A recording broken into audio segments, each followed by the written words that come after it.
and it will leave us all better off. If the U.S. and the developing nations make such commitments, then the prospects for a new international global warming accord improve greatly. But it's also clear that the world cannot wait for 2009. Global warming demands immediate action. As the New York Times columnist Tom Friedman warned in a report summing up the Bali conference, on this issue, it's too late for later. The world's great cities, I think, recognize that. Each day, we confront the health effects of air pollution produced by power plants and auto traffic that's also raising the Earth's temperature. With half of the world's population now living in our cities, a trend which will only accelerate in the years ahead, leaders in local governments around the globe are already moving aggressively and creatively to fight climate change. As the officials who are closest to the people and the problems they face, we don't have the luxury of talking about change but not delivering it. So we are not waiting for others to act first. And it's why the mayors of many of the world's largest cities have joined forces to fight climate change in the C40 organization, whose conference it was New York's privilege to host last May.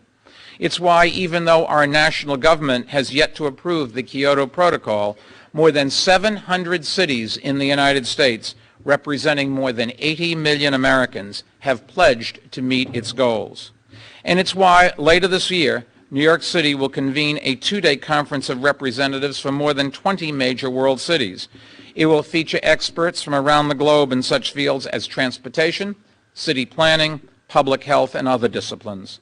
It will address the challenges that the world's cities share in reducing urban air pollution and curbing climate change. The conference is also being organized by New York City Global Partners, a nonprofit organization that conducts our city-to-city partnerships with the world's most creative and far-thinking cities. We're also working with the Climate Group, an extraordinary organization that has partnered with governments and corporations around the world in implementing green policies. And these companies include that of the luncheon speaker you're going to have today, Sir Richard Branson's Virgin Group, who has made his company a leader in greening the aviation industry. The world's cities must also think globally, even as we act locally. And so let me announce what New York City is now prepared to do to curb tropical deforestation. The conference in Bali highlighted the fact that such deforestation is an ecological calamity, and one with huge global warming implications. It accounts for some 20% of the world's greenhouse gas emissions. New York, like many other cities, uses tropical hardwoods, in our case for park benches, ferry landings, and extensive beach boardwalks, and also for the walkway on the world-famous Brooklyn Bridge. The physical properties of these hardwoods, especially their durability and resistance to rot, make them ideal for such uses.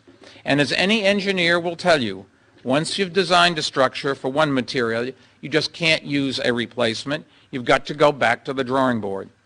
Currently, we purchase more than $1 million a year of such hardwoods, making us one of the largest consumers of hardwoods in North America.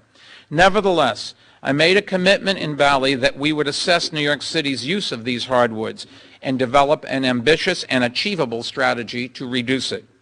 And here's the result. Our city's agencies will immediately reduce their use of tropical hardwoods by 20%. They will do that by specifying domestic wood, recycled plastic lumber, and other materials in the design of park benches and other construction projects. We're also going to undertake serious long-term studies of the design of our boardwalks and ferry piers to see what alternatives we can use when these structures have to be replaced. And from now on, we will also refrain from designing new boardwalks with tropical hardwoods.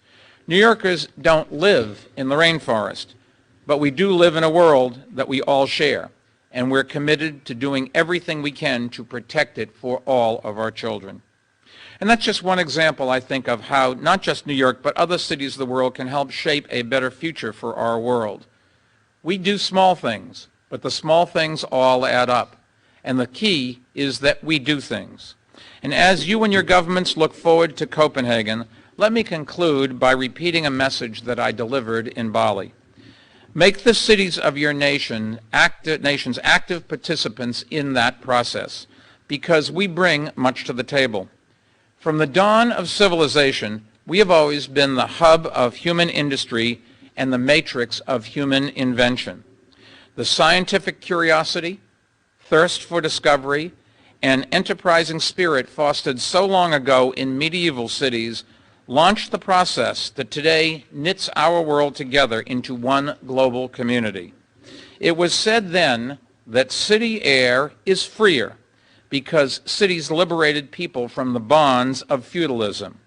Cities unlocked human creativity and fired human imaginations. Now cities can help make our air not only freer, but also healthier for everyone who inhabits our globe. Our time for meeting this urgent challenge is short, so I wish all of you attending this conference every success as you work together to address it.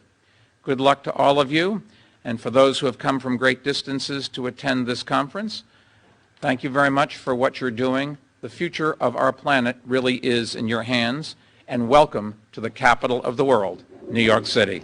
Thank you.